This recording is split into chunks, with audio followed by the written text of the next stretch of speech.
theme is the first time. Great. All right. Everybody's there. And if you have a story that you want to share, you put your name in that bucket.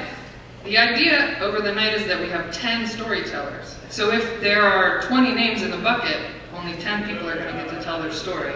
So I know it puts storytellers a little on edge, but that's the way we like it, to keep you on edge. So we're not going to pre-draw the names. We're actually going to draw one at a time. That person comes up, tells their story. We come back out, probably have some not so great banter, and then we draw another name. That's how it's going to go.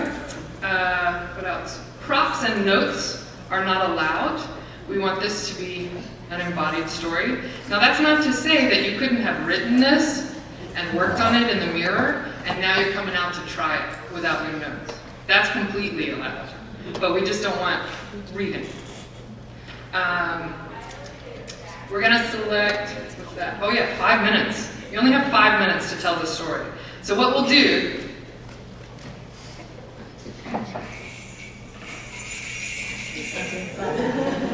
this is a marker and some Christmas bells. So we're going to be sitting at that table while the story is being told, each story. And so at 4 minutes, we'll kind of do a little... Really softly. We don't want to interrupt you. We don't want to interrupt your flow, but you need to wind it down. Right, we want you to know. You got a minute left. And then at 5 minutes, we'll probably do it a little louder. And then if you go over 5 minutes, that's probably every 30 seconds, you'll start kind of... And we're going to start creeping before you from the table. Yeah. If we get to you and you're still talking, might not be ready. She wanted to get one of those hooks. She told me no. I thought that would be totally inappropriate. So there's that. So, what else? 5 minutes to say before the judge stuff. That's it. This one. Say this one. Didn't say that. Okay. Okay. Team. So the highest scoring person at the end of the night, which we will announce, and we will all clap and be very happy that they got the highest score, will essentially be the winner of the night. Yay! That's what you get. You also get an invitation. We're going to do a grand slam. After we have probably 10 of these, we're going to have a grand slam where all the winners from each night compete. Competition I use it loosely. You're winning the accolades of being a great storyteller. So let's see. I go here. Yeah. So we're going to pick 3 judges from the audience. Many of you, it seemed, wanted to judge the stories, and only a few of you wanted to tell the stories. But that's okay. We need judges to make it happen. So we're going to pick 3 judges, and sure, get the plot. And I have 2 or 1 lovely assistant. We have some dollar store dry erase boards that we're going to give our judges. And you'll see on there that it says presentation and content. So we're asking for 2 scores from each judge. And that's presentation and content. And what we mean by presentation and content, just in case you need a little refresher. So content is the measure of the story itself. Does the story have a plot that has a beginning and a middle and an end? Is there an arc to the story? Does it relate to the theme of the night, the first time? In whatever way people decide to relate that. And presentation is, does the storyteller bring the story to life and connect with the audience? That's the whole idea behind tonight, is the connection between us and you. So, also I want to say, if the storyteller goes over 5 minutes, judges, if you would, consider that in your scores, because the idea is to keep it 5 minutes or less. I do not kiss and tell, but I do like to kiss. So, I wanted to tell you about my arc of the kiss. I was in 3rd grade. I was at Meadows Elementary in Terre Haute, Indiana, and life was good for me. I had, on one side of me, Billy Crockett. Billy Crockett was a little He was raised on the other side of the tracks, And I don't even know where the tracks were, although Terre Haute, Indiana has more railroad tracks than any other city in the United States. So if you want to look that up, that's true. So we have a lot of tracks. So I never knew which side was the good side or the bad side, but he was the other side, my mom kept saying. So he would chase me around the third grade classroom every day, and every day I knew that that was good. Out on the playground, David Kingery would make horrible, ruthless fun of my sister.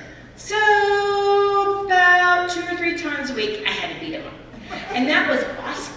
If you have never been, I'm sorry, don't think I'm like telling you to do that now, because I'm not. But if you've ever been in a position to really defend someone physically, it is an awesome rush.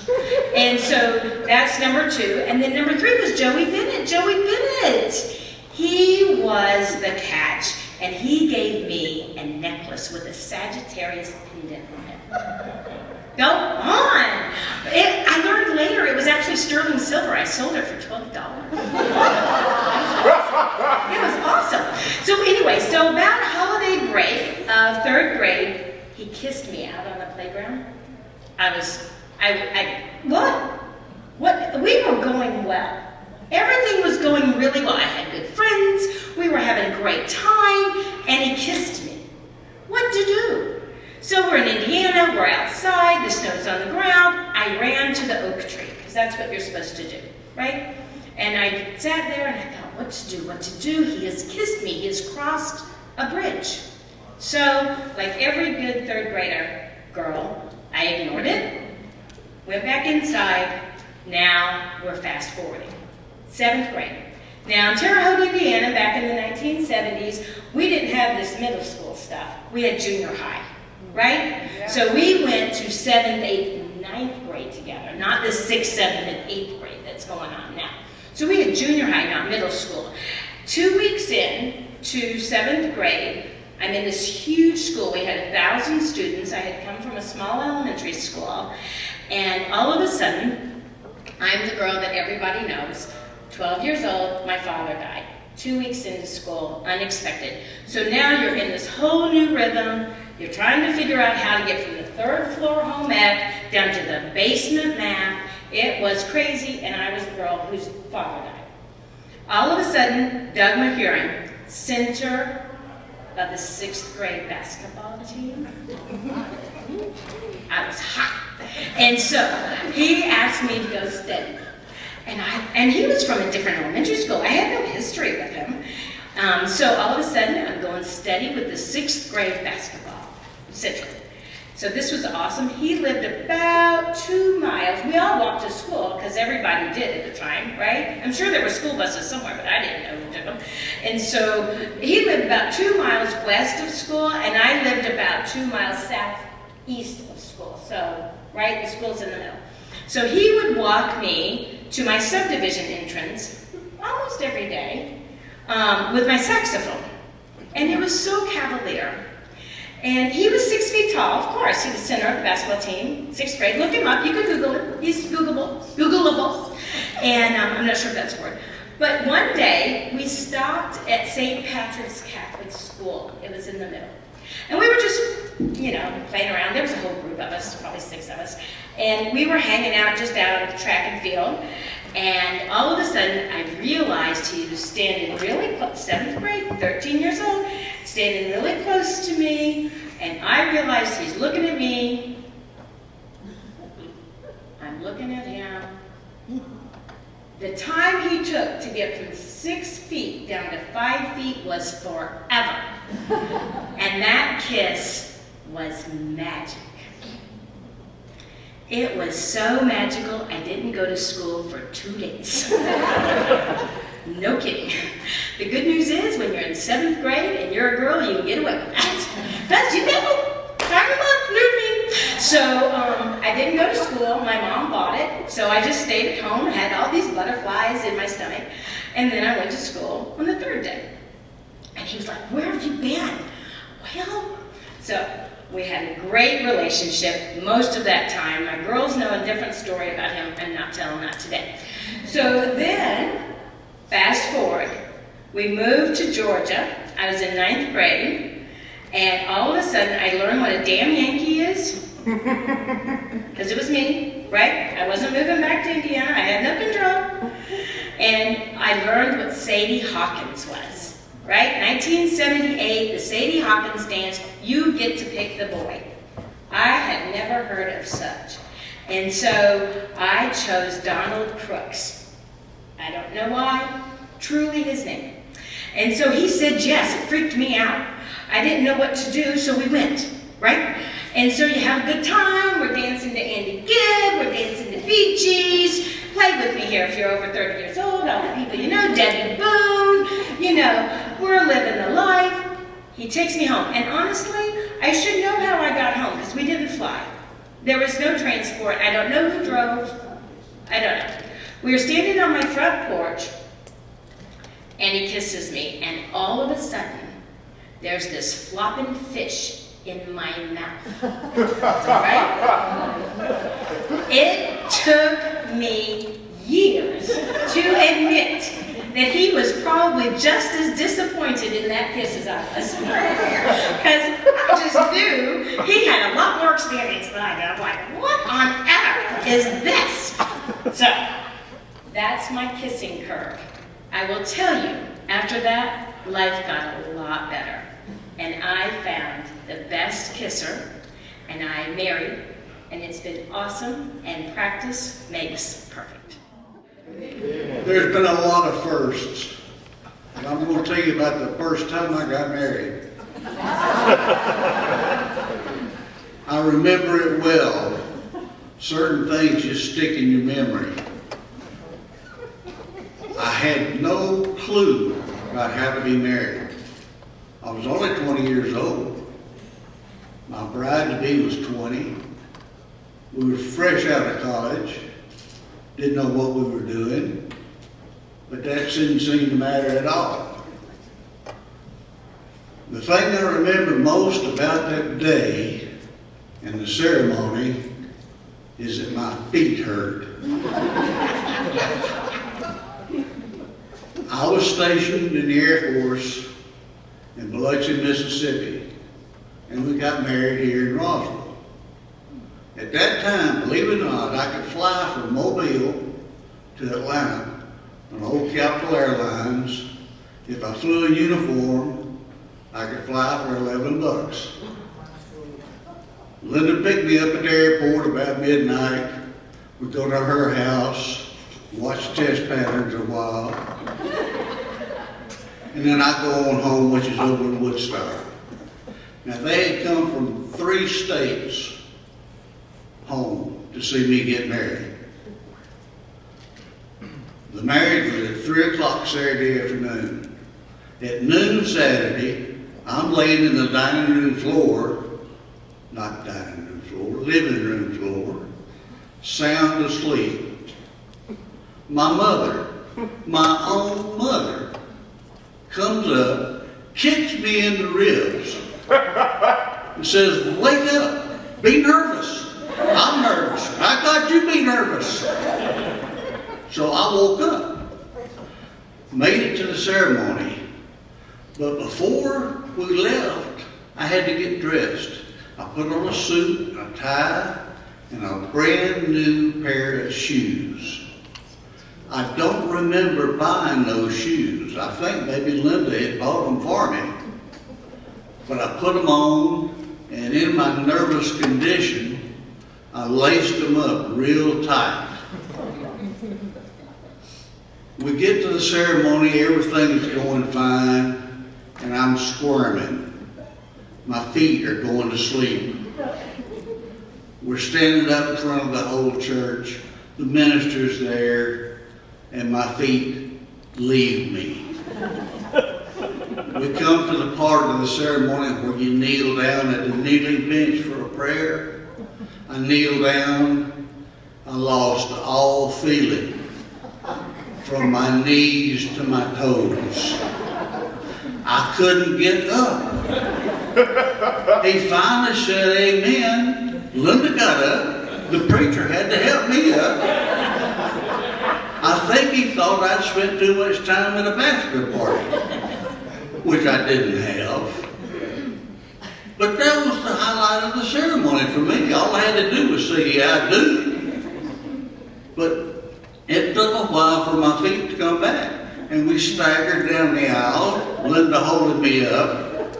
We go to her house and have coffee and cake and leave, because I had to be back in Mississippi by 6 o'clock Monday morning to go to school. We leave and we make it all the way to Alexander City, Alabama.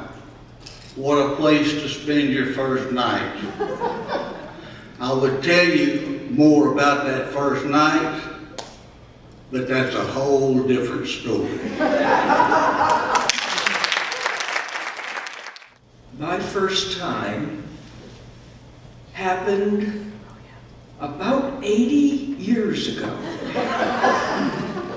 But it was not about what you're all thinking.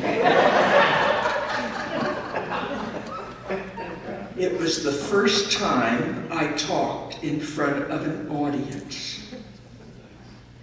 It was the end of first grade at Mohawk School in Scotia, New York. And Miss Hamlin wanted all of us to learn a poem and get up and recite it on the last day of school in front of our parents, who had been invited to come to school that day to pick us up and keep us for the rest of the summer so the teacher could relax. I was very glad that my name was Burke at that time, because Miss Hamlin did everything in alphabetical order. We lined up in alphabetical order. We went to the basement where the bathrooms were in alphabetical order. We got our milk and graham crackers in alphabetical order every morning during our breakfast break. And I always felt so sorry for Jimmy Way, because he was the last one, and L through first grade, he was always the last one in line, and he was the last one to get his cookies and milk, and he was the last one to tell his poem. So Miss Hamlin, Miss Laux was my kindergarten teacher. Miss Hamlin was my first grade teacher. And she assigned us a 4-line poem. And she assigned me Pussy Willow. And I didn't like pussy willows. We had a pussy willow bush on the riverbank across from our house, and in the springtime, all these little round, gray, fuzzy things came out on that bush, and it looked like mice were backing out of the bush, and I didn't like mice. So I never told my mother that I was supposed to learn a poem. She read to me every night out of the bookhouse book that had poems in it, and very often the reading included a poem, and I thought, well, I can learn one of those poems and I won't have to tell Pussy Willow.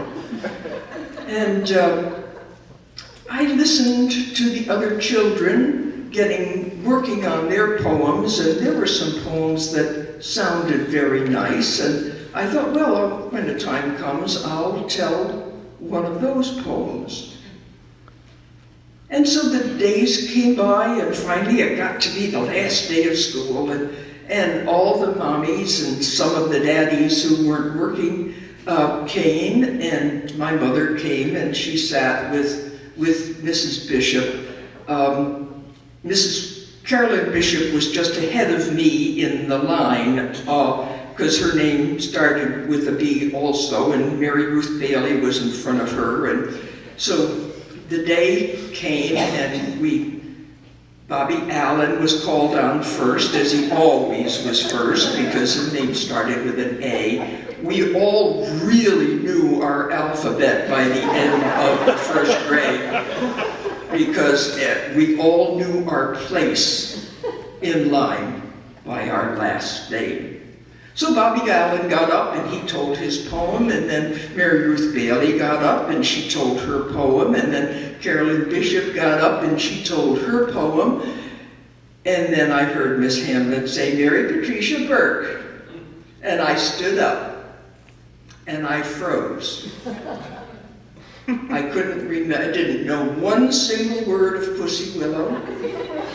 I could not remember any of the poems that my mother had read to me, but I remembered listening to Barbara Turner, who sat next to me, and her poem was very nice.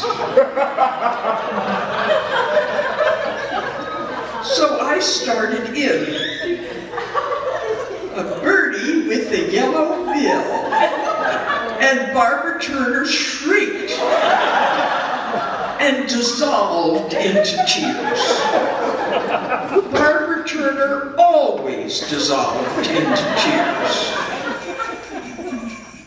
Miss Hamlin looked at me and said, Mary Patricia, sit down. And then she went over and comforted Barbara Turner before she called on Charlotte Bushy to come up and play.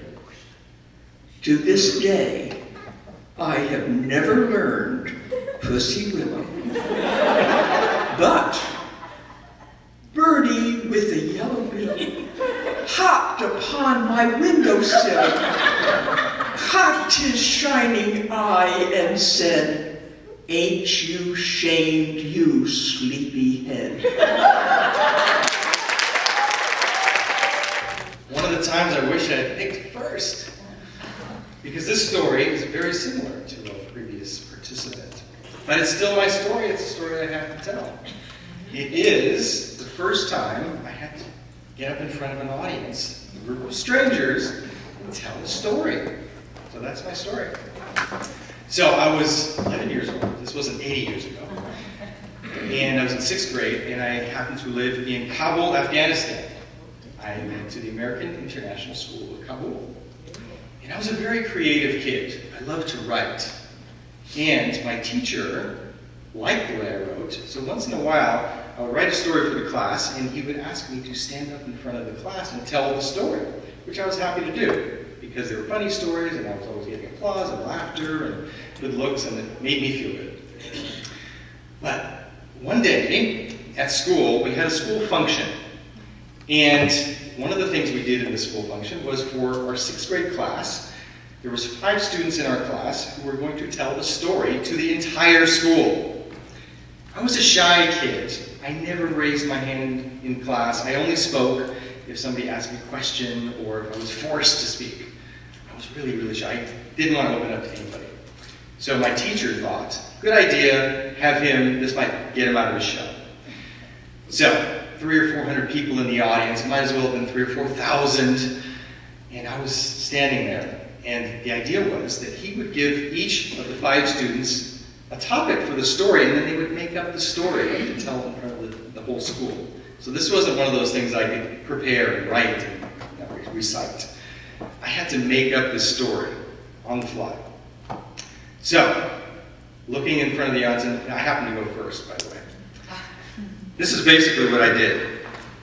Mumble, mumble, mumble, mumble, mumble, mumble, mumble, mumble, mumble, mumble.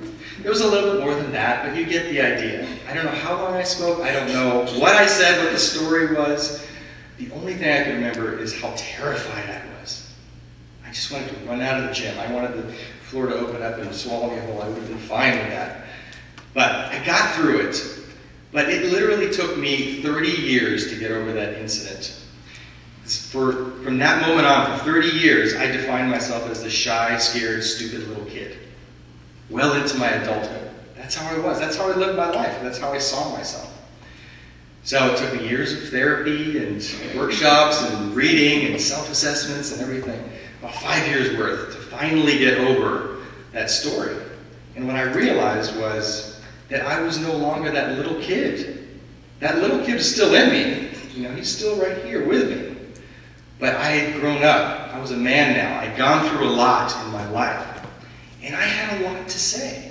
I really wanted to connect with people more than anything. My whole life, that was my biggest aspiration, was to connect with people, to share who I was, to tell them my truth, my story. So it took me that long to finally have the courage and the desire, really, to do that. So 30 years of a lot of work, but I finally got there. The upshot of the story is that I actually help people do what I'm doing now. This happens to be the #1 human fear. I don't know if you know that. It tops death. It means more people would rather be in a casket than delivering a eulogy. But it is true.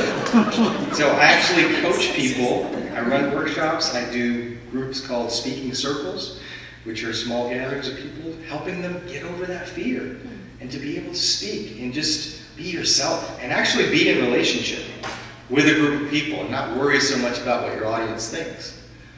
So that is what I do now, and it is one of my great joys.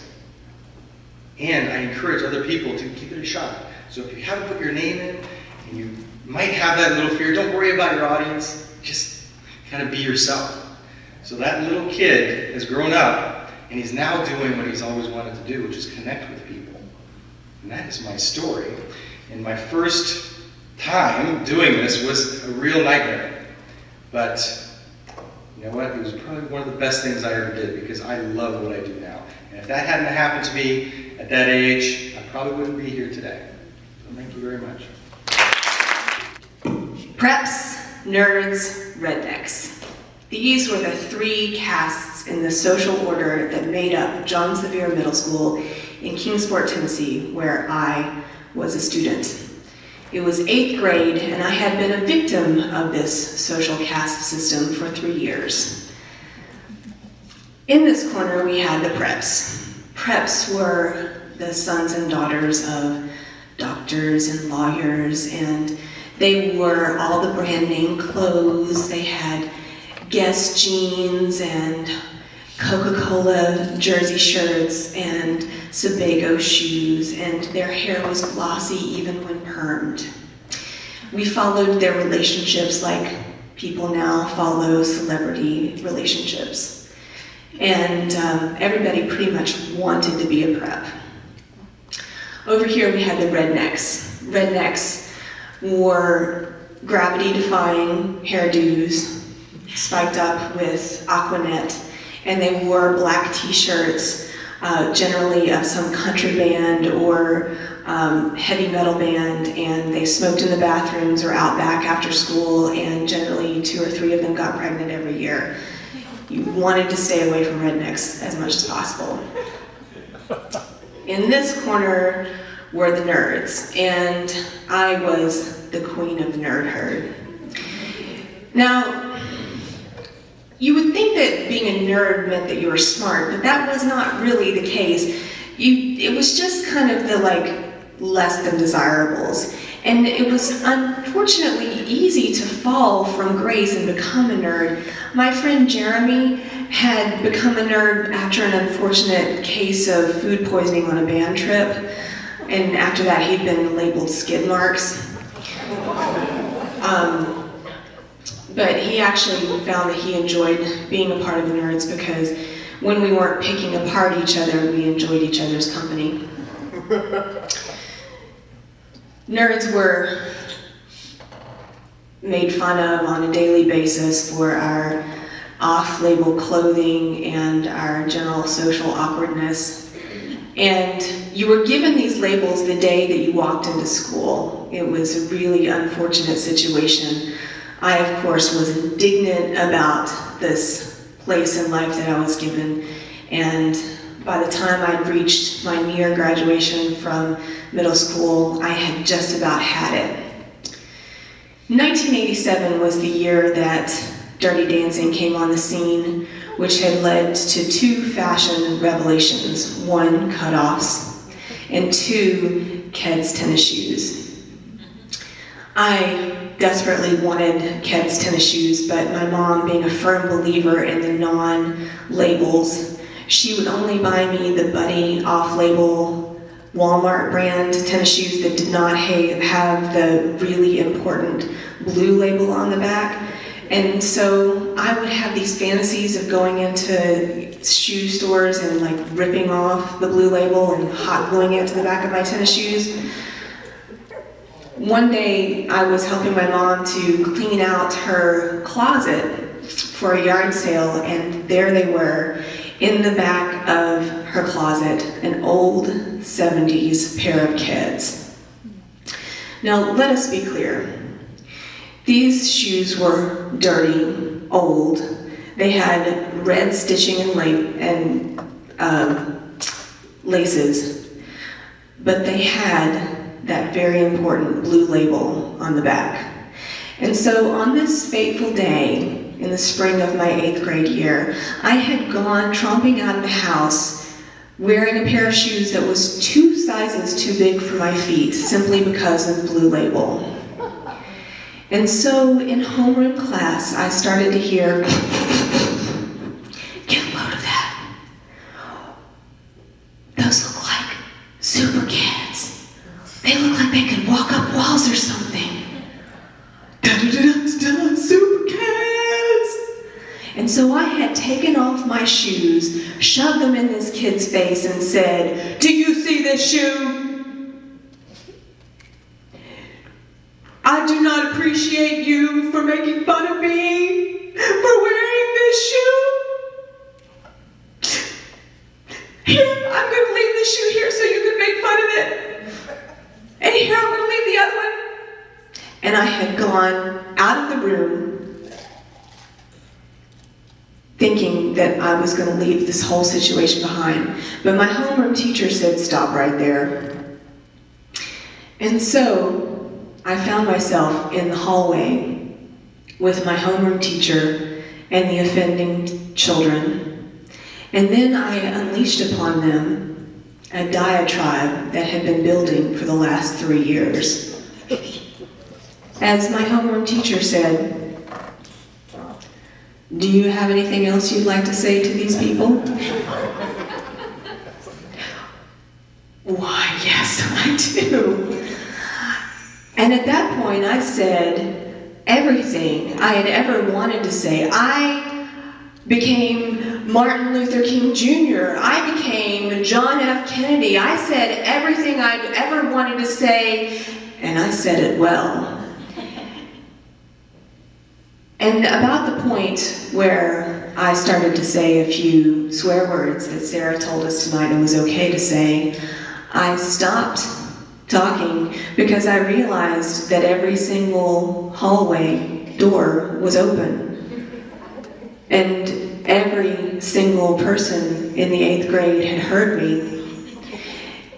And so now these days, when I realize I maybe haven't done everything that I could do to help this world, I think back on that day and I think about the fact that that was the first time I stood up for myself. And I think about the fact that I led my people to a new place. Thank you. 2 things I wanted to say before I start is that I love animals. I've always loved animals, any kind of animal. And I'm told that you can't leave while I'm talking. So those are the 2 things. So this is a story about the first time I killed a hamster. So I was younger then, and I was dating this girl. Sorry, honey, but it wasn't you. She was really hot, really, really good. We dated for 40 minutes, 30, about 20 minutes we dated. We dated for about 20 minutes, and it was a very passionate love affair we had, and then she left, and for some reason the next day she asked me if I could watch her hamster for her. I think his name was Mr. Fluffy. So she hands me this cage with Mr. Fluffy, and I was still in love with her, so I said, sure, I'll watch your hamster. So she drops this hamster off, and then she departs my life. So I'm living with my brother in this bachelor pad apartment, and we got this hamster in the corner, and it's Mr. Fluffy. And I like animals. I didn't interact with it a whole lot, but it was Mr. Fluffy, and he sat in the corner, and he was our hamster. So I would feed him, and I would water him, and I would, try to take care of him as best I could. I didn't pay a whole lot of attention to him. And then one morning, I'm getting ready to go to work, and I see Mr. Fluffy was, kind of oddly hanging his little butt out of the back of the hamster cage. And I thought, well, that's kind of odd. And I wrapped the cage a little bit, and Mr. Fluffy didn't move. So I wrapped the cage a little harder, and Mr. Fluffy still didn't move. And so I thought, well, that's it for Mr. Fluffy then. And so I decided to just pack up, and I went to work, and I was at work, and I thought about it for a while, and I thought, you know what, there's a dead hamster in my apartment. So I thought, I don't think I want a dead hamster in my apartment anymore. So I went home for lunch. This is in Phoenix, it's 105 degrees outside. I go home for lunch, and I thought, okay, well, I'll just get rid of this thing, and I put on a big oven mitt, I think, and I plucked Mr. Fluffy out of his little tube where he had expired nobly, and I plucked him out, and Mr. Fluffy wasn't dead. Mr. Fluffy was just having a real bad day. Mr. Fluffy was all locked up, and he's hanging. And I felt horrible, because I love animals. I told you that. I love animals. And I thought, well, here's Mr. Fluffy, this poor little hamster having a real bad day.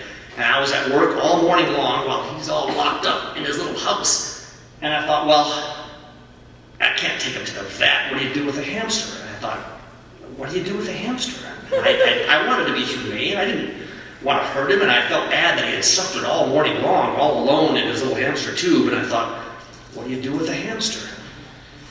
So I thought, well, I'll just do the humane thing, and I'll put Mr. Fluffy out of his misery. So what do you do with a hamster? Do you step on it? That would be awful. I don't really like stepping on big bugs. They crunch, and then, so what do you do with a hamster? So I thought, well, I was a young man. I got guns. This is what the bartender did. And I thought, well, I got a big gun, hamster. And then I have a smaller gun. So I thought, well, okay, the humane thing to do would be this is not going well, I can tell already. Please, just hear me out before you leave. So I thought, I'll take the smaller gun and I'll just do the noble thing. This is not easy for me, so I take the smaller gun, and this is Phoenix, Arizona, so our apartment was kind of backed up against the desert, so I'm walking out, and then I'm suddenly picturing like the Reservoir Dogs. I got my suit on and my tie, and I'm holding a hamster cage, and I'm carrying a pistol, and I'm walking in slow motion, carrying the hamster and the pistol, and I walk out into the desert, and I scratch a shallow grave in the desert, like outside of Vegas. Like it's a bad gambling deal or something. And I put Mr. Fluffy in his shallow grave, and Mr. Fluffy's looking at me, and the eyes is what it is, the eyes, and he's pleading with me. I'm having a bad day. And he's all locked up, and I thought, okay, I'll just kill him. So I take my pistol, and I don't want to get anything on me or my suit, so I kind of be careful, and I shoot Mr. Fluffy. Now, I certainly killed Mr. Fluffy with that first bullet. I know I did, obviously. I couldn't have missed. But surprisingly, for those of you who have shot a hamster, show of hands. Anyone? Just me, right? Okay, so there was a surprising lack of blood. There was no blood at all, actually. But now, Mr. Fluffy, instead of being all locked up, he was real loose now. So I knew that I had killed him, certainly. But then I started thinking, like I do, and I thought, so here's Mr. Fluffy locked up in his little hamster tube all morning long, having a bad day, and then he gets wounded once, and then buried alive in the desert in a shallow, unmarked grave, and I couldn't handle that. The buried alive is what the problem is. I couldn't get my head around buried alive, wounded, bad day to begin with, locked up, the jaw, the eyes, and then buried in a shallow grave, no marker. So I thought, oh, Jesus. And I'm sweating. It's Phoenix. It's 105. I'm wearing a suit. I got a gun. And I'm shooting guns in the city. So I shoot him again, twice this time. Boom, boom. That's 3 rounds. If we're counting it, if we're keeping track at home, that's 3 bullets in this hamster. And still, no blood. I would have thought something. I'm like, there's no way I missed again. There's no way I missed this rat 3 times. So, because now it's a problem, and I'm sure the police are coming, because there's been shots fired, right? You hear on the radio, shots fired, report, shots fired, so I shoot him 2 more times, boom. We're up to 5 now. This is 5 shots in a hamster, and he's looking real loose now. There's nothing, but no blood, no visible wounds, no entry wound, no exit wound, just a little wrap in the shallow grave in the desert with a suit. And so now it's like, oh, Jesus, what am I going to do with this? I one last time, bang, and then I just covered the grave over. I just tamped it down. I don't care if he's alive or not. So now he's Mr. Fluffy and dead. What am I doing? So I'm sweating like a pig. I got my gun. The cops are coming probably. I'm walking like Reservoir Dogs, slow. I throw the hamster cage away. I put the gun away. I get back to the office. I'm smoking a cigarette back then I smoked. And I'm hanging out in front of the office, and a friend of mine, she looks at me and she says, are you okay? You look a little weird. And I said, oh, yeah, I'm having a bad day. And she goes, what's going on? I said, well, I just had to shoot a hamster. And she goes, and she looks at me and she's like, you did what? And I shot the thing 6 times. And then she looks at me, and then I realized, oh, I just shot a hamster 6 times. That was and there was another time I had to kill a hamster, but I heard the bell ring, so there it was. I hope she doesn't have a hamster. This is the first time, it's a story about the first time after I had my second child that we were able to get out of the house. The first time out of the house. And if any of you have had those little children, and you know what it's like to be in there for that first 6 weeks when they don't sleep, and you're up all night, and you're up all day, and you're up all night, and you finally get to get out of the house. It's so exciting. And my sister was coming to visit, see this new baby, and my mom was there. It was the first time we were going to have a babysitter and just everything. And we got tickets to see Johnny Mathis and Dionne Warwick at Radio City Music Hall in New York. So we were not only going out, but we were going to be elegant. So, and it was cold as all get out, because it was the middle of February in New York. So we get all dressed up, and I had gone and I had a secret from Victoria. And she had, with stockings with lace tops, and a garter belt, and all that stuff, and a lovely silk suit, and a mink coat. And we went to see Johnny Mathis and Dionne Warwick at Radio City Music Hall, and I felt like Cinderella. And so we sat through half of the show, and it was time for the intermission. And if you've ever been to any theater, especially a theater in New York when it's somebody opening, you know that you can't get into the ladies' room. So we were sitting toward the back on the first level, and we managed to get across the foyer there and go down the stairs, and my God, we were in the front of the line.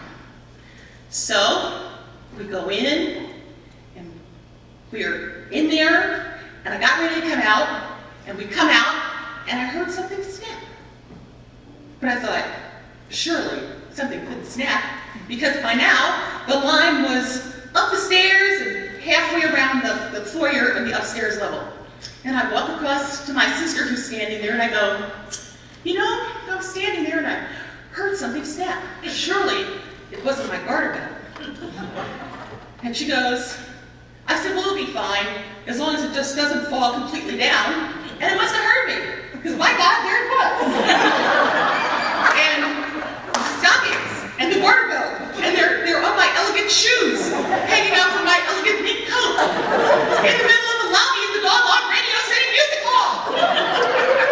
And my sister, who's my friend and my helper and all that, just backed away from me and fell into the wall.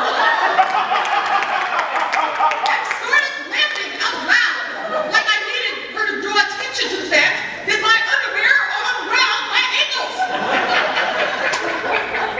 And so I thought, what can I do? So I lifted one foot up, and I started trying to ease the stocking back up so that I could possibly walk, or maybe take them off. And so at this point, there were 2 little old ladies come out of the bathroom, and they sort of looked over my way and realized that my underwear were around my ankles, and they're going, and giving me those looks, like, you know, little old ladies will do if they see underwear around their ankles. And so I lifted my foot up, and I managed to get my foot out of the pantyhose on one side, and out of the pantyhose on the other side, and try to inconspicuously get them into my pocket. And so I did it, not very inconspicuously, but they were in my pocket. And about the time that they were still around my ankles, my husband was coming from across the way where the men's room was, and he started walking toward me with the look of happy anticipation that husbands have when you're out the first time after kids are out. And then he noticed too that my underwear were around my ankles. And he turned around and went the other way. And so now I have the Victoria's Secret in my pocket. And we decided we're ready to leave, and we start to walk out. But I had also cut out shoes and little slingbacks, and it's cold as all get out in New York. And so we're walking to the car, and the wind is blowing. And the wind is blowing all up under the coat, and all around the legs, and I'm freezing. So we get into the car, and my husband is just kind of looking at me like, we can dress you up, but we can't take it. And I said, well, that's okay, because I'm going to put these stockings back on because I'm freezing. So I'm in the car trying to get them on, and I'm pulling my feet up and getting them all around and lifting up and all that good stuff. And I look over because we're at a stoplight, and there are these people in the car next to us going, and that was the story of my first time out after the baby. A few months after my 18th birthday, I tried cigarettes, cigars, alcohol, marijuana, coffee, and Coca-Cola for the first time. I also went out of the country for the first time and received my first declaration of love. All of these things happened in about 10 days. And there was a reason for that, and I would attribute that to my out-of-the-country experience, which I think dislodged me from my rather secluded and sheltered upbringing. I was cajoled by several members of my church to accompany them on a mission trip to Honduras. And so we all flew into San Pedro Sula. 25 gringos piled into a tiny bus with 50 suitcases full of clothing and supplies for the poor Hondurans. And we had about a 50, I would say about, well, I have no idea how many miles it was, because traveling in the Honduran countryside, I mean, you'll be going 30 miles an hour for about an hour, and then, the road will be washed out, and you have to find a way around it, and there's, very little maintenance done and that. So I think it took us about 5 hours to get to Yoro, which is where we were based for the week. And so we checked into the Hotel Marquez, which we were told was a very fine establishment, and for our purposes it was perfectly sufficient in that it had hot water, air conditioning, and no rats, unlike the other less fine establishments of Yoro. But it was pretty swank by Honduran standards. It was the kind of place where the locals would go for their honeymoon, and that in fact happened a couple times when we were there, which was a little awkward for us, I think, but not for them. They were just very gracious and open, and very glad that we were there, providing them with various tokens and stories and whatnot. So the whole point of us being there was to put on a new roof for parsonage, but actually first I want to do the two. Okay, so the coffee, the first time I tried coffee was at the Hotel Marquez at breakfast. They served this incredibly strong coffee, like drinking a really kind of muddy espresso. But I'd never had coffee before, and I don't think I'd ever even had caffeine before, so I loved it.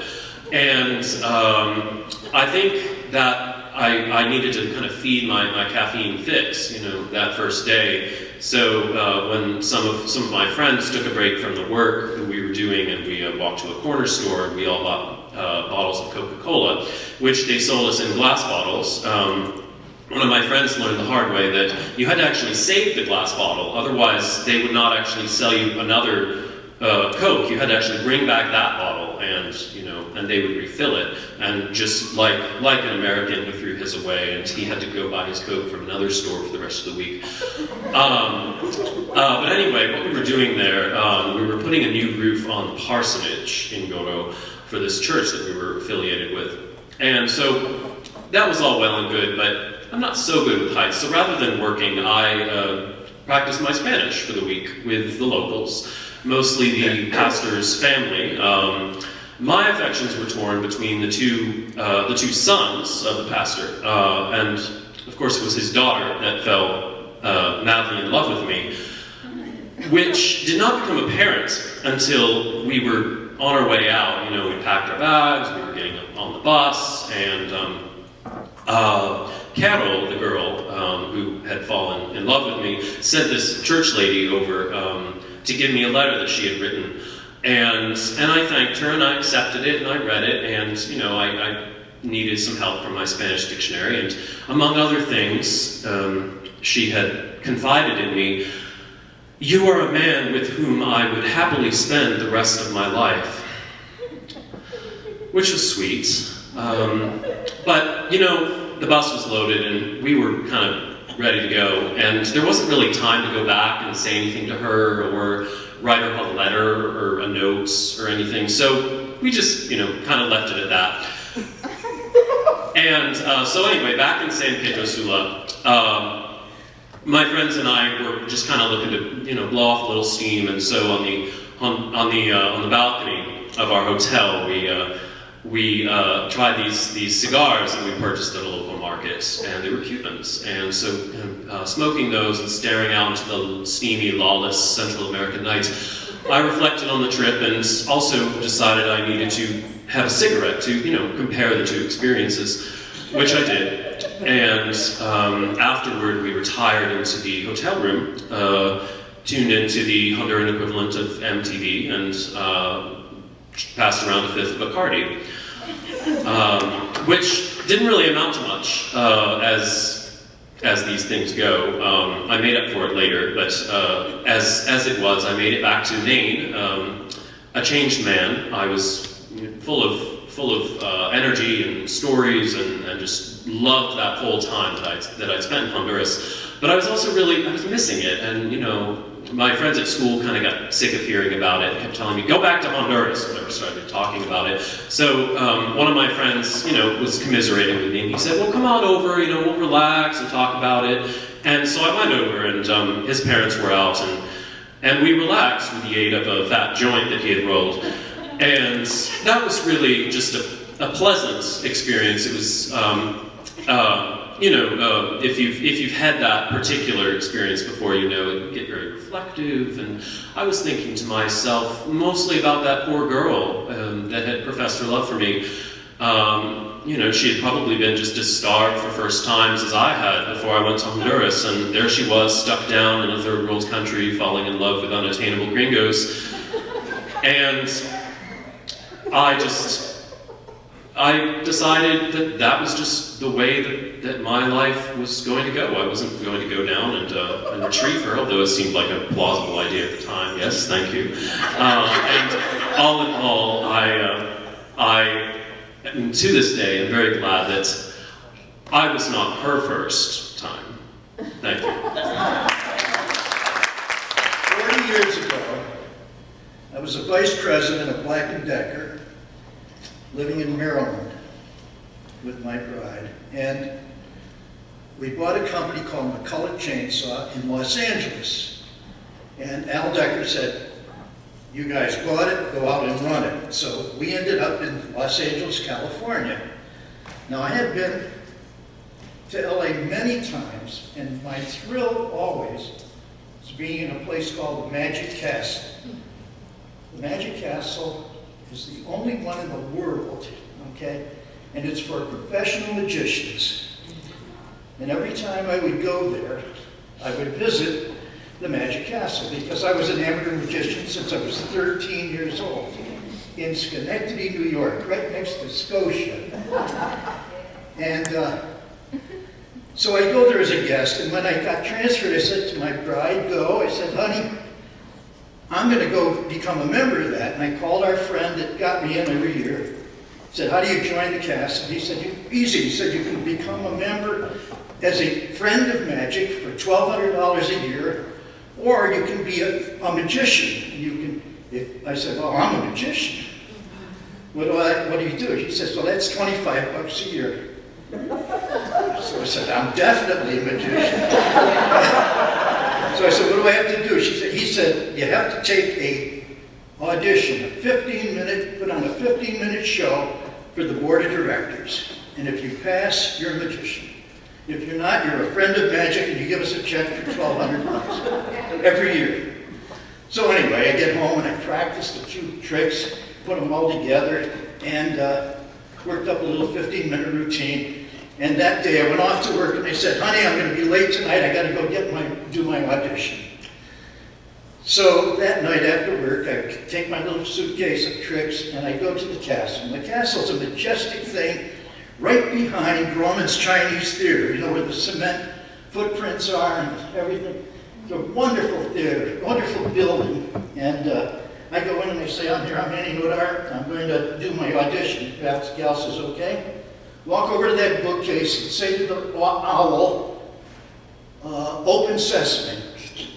And I did that, and I said, open sesame, and the bookcase slid aside and you go into the castle. That's the secret way in.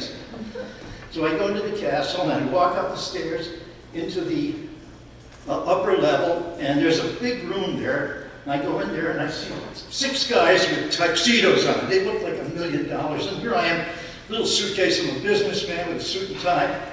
I said, excuse me, I'm in the wrong room. They said, no, you're doing your audition. Come on in, come on in. So I go in, and now all of them are talking to each other. One guy said, the great Wazoo, he said, here's what I do. And he says, I'm on a cruise ship every night, and I do a full 3-hour act. And he's showing me the banners. And the next guy's bragging about what he did. There was a guy sitting next to me, dressed as a clown that in the old days was called, what was his name? I can't even remember. But he looked like a bum. He had an unshaven chin, he had a broken hat and everything. This guy was dressed like that, and I said, what's your routine? He said, I'm really worried.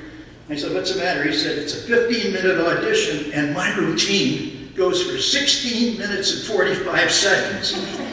I said, well, can't you cut it back? He said, no, it's all to music. I do it in pantomime. So he really was sweating. So I talked to all these guys. I'm a magician. I'm a take-a-card guy. You know, these guys are sawing people in half and floating women. So I was really worried. They start calling the names in, and the people go in and come out, come in and come out. Finally, they call my name, and I go up, and the clown is coming out from having performed. I said, how'd you do? He said, I flunked. So that set me up. I go into the room, and here's 8 guys around a round table, all magicians, all famous magicians. They're the board of directors. And the chairman says, this is Manny Nodar. He's a businessman. His magic is his hobby. He's not a professional. And they say, any questions? Nope, no questions. Okay, he says, what are you going to do? You're going to do stage, you're going to do close-up, you're going to do illusions. What kind of magic are you going to do? I said, I'm going to just do close-up magic. Okay, you ready? Begin. It's like that. So I start my routine. And I do a nice little trick with a newspaper where I cut it and it restores, and I tear it and it restores a paper trick to show that side of magic. And I do another trick and it works very well. And finally I get to the cups and balls. Now sitting right here at the table is a guy named Di Vernon. Di Vernon was the greatest magician with the cups and balls ever known. He wrote 3 books on this one trick. And I'm going to do it, see. So I said, Mr. Vernon, I'm going to do the cups and balls now, and I don't know how to do your routine. I've got all your books, but I can't learn that one, so I'm going to do it the way I learned when I was 13 years old. He said, go right ahead. So I put down the 3 balls, a cup, 3 balls, and then I show the 3 cups. They're metal cups, and I turn them face down, and I put a ball on top of one of the cups, and I lift another cup over the ball, and I clank it, and I lift it up, and that ball is penetrated, and it goes down to underneath the second cup. And then you do the same thing. You take another ball, and you put it on, you lift it up, and the second ball is under that cup. It's a wonderful trick. So anyhow, I'm going away doing it beautifully. Then all of a sudden, I go over here to do this part, and I got one step ahead, and I lift this cup up to put it over, and there's a ball on the table there. So I put it down. So I grab this one, I look up, there's a ball under that one, I shut it down. And I mean, I'm really in deep trouble. I'm dying. So I said, well, that's the cups and balls, and I move on to the next trick, which was a really nifty trick. I fan a deck of cards, and I say to this lady who was a magician at the table, touch any card in the deck. And what's supposed to happen is that card, when she touches it, magically flips over. So all the cards are face down except that card. It's a great trick. So I fan the card, I say, touch any card, and she touches it, and it's already over. I screwed that up. So it was going like that. So I go through all of this, and I'm dying. And at the final end, I did a trick, a very simple one, and I said, that's my routine. And he said, okay, Mr. Nodar, thank you very much. We'll let you know. And I died. I'm done. I'm dead. So I go home, and Go says to me, how did you do? I said, I flunked. I said, I was really terrible. I really messed up the cups and balls. So that was that. A week later, I get a call. I go home. What's the mail like? She said, you got a big fat envelope from the Magic Castle. I said, that's my $25 check deposit and my refusal letter. So I open it up and it says, dear Mr. Nodar, welcome to the Magic Castle. I said, you're a full-fledged member, a magician member of the castle.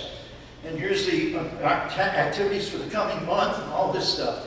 So I said to Go, I don't know if I really want to be a member of the castle except some magician like this bad.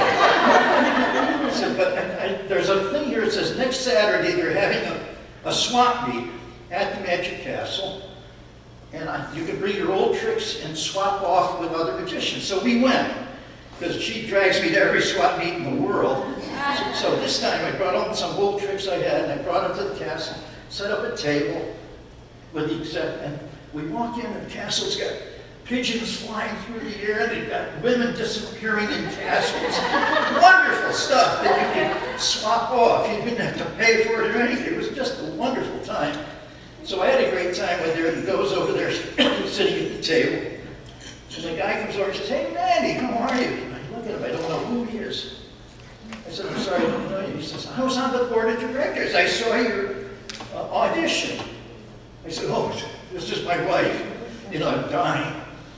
He says, I want to tell you, he says to him, this man did the greatest routine with the cups and balls that I've ever seen in my life.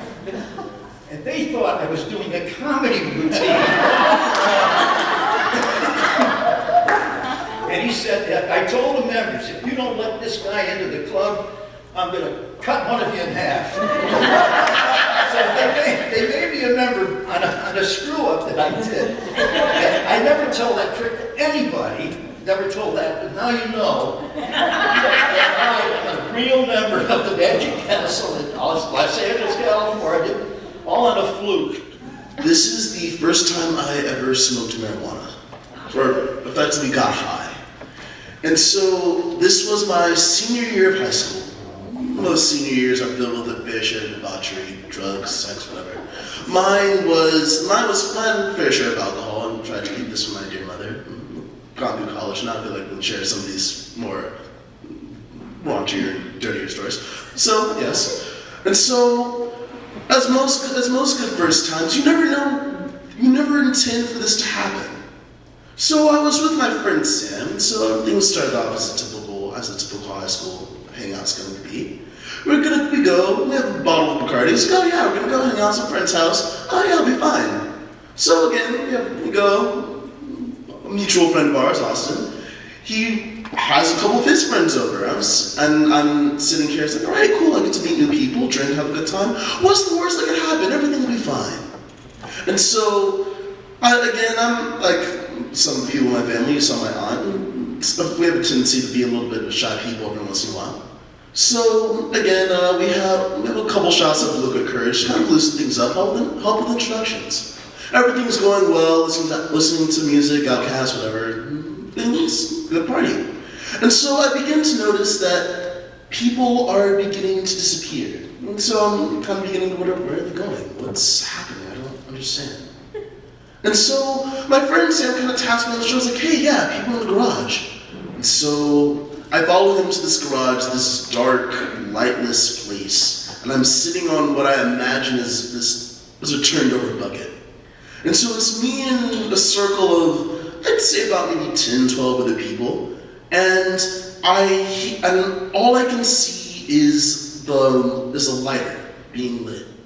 And what appears to be a cigar paper, and what I knew from the smell was marijuana.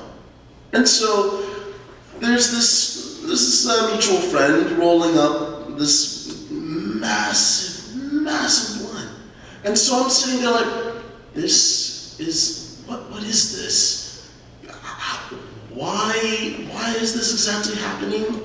But, I mean, everyone else is there, my friends encourage me, Jared, it's alright, it's fine, nothing bad will happen, it'll be great. Also, again, I have a couple shots of alcohol on me, and so I'm a little bit tipsy, it's alright. So we're gonna go with the flow, everything's gonna be fine.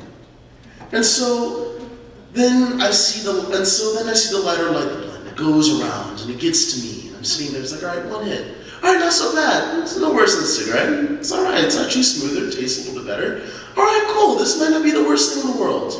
Goes on the second time, a third. I wound up taking 6 little puffs. And so like, when you're first smoking marijuana, you don't really know how much is too much.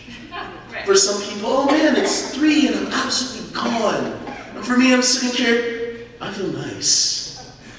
I feel good. Everything's a bit slower. And so while I was sitting down, everything was fine. I was sitting in the darkness, someone had turned on music, and everything was really relaxed. And then I decided, you know what, I'm gonna go up and get water back in the house. And so I stand up, and that's when everything changes. When I was sitting down, everything was fine, everything was calm, everything was still.